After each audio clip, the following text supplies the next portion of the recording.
Эти ребята летние каникулы провели с пользой и для себя, и для своего родного региона. В 2018-м в рядах отрядов «Жасыл-Ель» поработало более 1500 человек. Это больше, чем в предыдущие годы.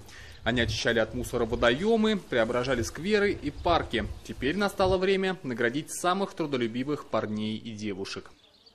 Мы сегодня для бойцов и командиров провели семинар-тренинги, мастер-классы, чтобы они могли обмениваться мнениями о опытах работы в организации деятельности трудовых отрядов и в целом проведения экологических природоохранных проектов и мероприятий.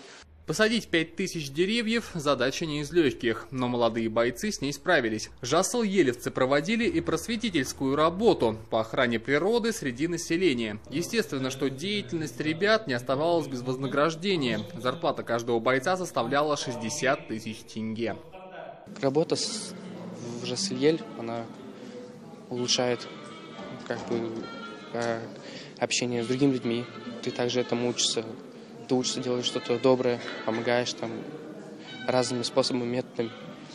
И можно сказать, что улучшает патриотизм. Это начинаешь более серьезнее к этому относиться.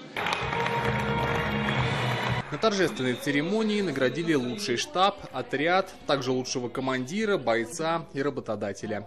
Победителям вручили дипломы и подарки. Алексей Кочемасов, Ернур Жомарт, Аман Хамид, телеканал Сарыарка.